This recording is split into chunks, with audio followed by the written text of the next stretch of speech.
Halo, Assalamualaikum. Saya Elpa Sintia dengan NIM 859671932 Universitas Terbuka UPBJJ Bandung. Pada praktikum IPA di SD kali ini saya akan melaksanakan praktikum tentang sifat cahaya, yaitu pemantulan cahaya. Alat dan bahan: cermin datar, cermin cembung, cermin cekung, lampu senter, busur derajat, kertas putih, lilin, layar atau tabir kertas, dan yang terakhir celah cahaya. Percobaan pertama, pemantulan cahaya pada cermin datar. Langkah pertama yang akan saya lakukan yaitu melakukan percobaan pemantulan cahaya tanpa adanya cermin datar. Di sini saya menggunakan sisir sebagai celah cahaya. Kemudian kita nyalakan senter. Cahaya senter menembus celah cahaya dan kita bisa lihat di sini tidak ada pemantulan cahaya sehingga tidak menghasilkan sudut pemantulan cahaya.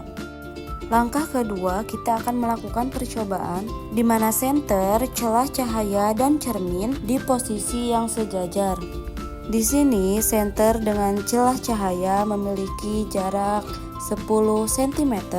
Sedangkan jarak celah cahaya ke cermin memiliki jarak 15 cm. Di sini kita dapat lihat cahaya menembus celah cahaya dan menuju cermin datar sehingga cahaya memantul searah dengan cahaya yang datang dari senter. Selanjutnya kita akan menggunakan percobaan dengan menggunakan busur derajat.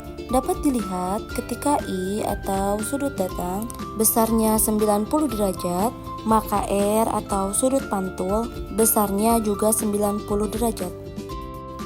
Ketika I atau sudut datang besarnya 30 derajat, maka R atau sudut pantul besarnya juga sama, besarnya 30 derajat. Ketika I atau sudut datang besarnya 60 derajat, maka R atau sudut pantul besarnya juga sama 60 derajat. Percobaan selanjutnya saya akan meletakkan benda. Dalam hal ini saya menggunakan lilin. Saya letakkan di depan cermin datar dan saya akan mengamati bayangannya selama benda itu saya geser-geserkan di depan cermin datar.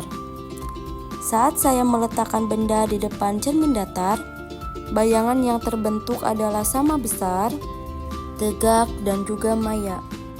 Ketika saya menggeserkan benda yaitu lilin, bayangannya pun ikut bergeser seperti arahan saya. Ketika saya dekatkan, bayangan juga ikut mendekat. Ketika saya jauhkan, bayangan juga ikut menjauh. Lalu ketika saya ukur menggunakan penggaris, jarak antara cermin dan lilin sama dengan jarak antara bayangan dengan cermin. Di sini jaraknya sama, yaitu 10 cm. Jadi bayangan pada cermin datar adalah maya dan tegak, kemudian sama besar. Percobaan kedua, pemantulan cahaya pada cermin cembung. Sebelum menggunakan cermin cembung, di layar tidak terlihat adanya berkas cahaya.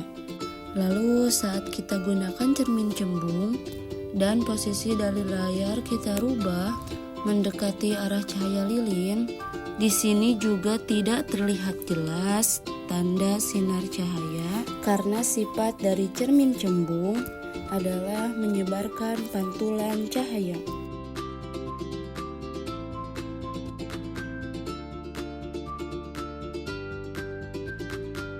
Selanjutnya, percobaan ketiga, pemantulan cahaya pada cermin cekung.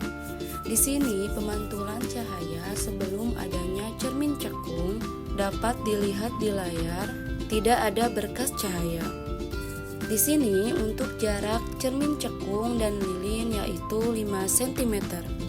Dan untuk jarak lilin dengan layar yaitu 30 cm. Kemudian kita amati sifat-sifat pemantulan cahaya pada cermin cekung.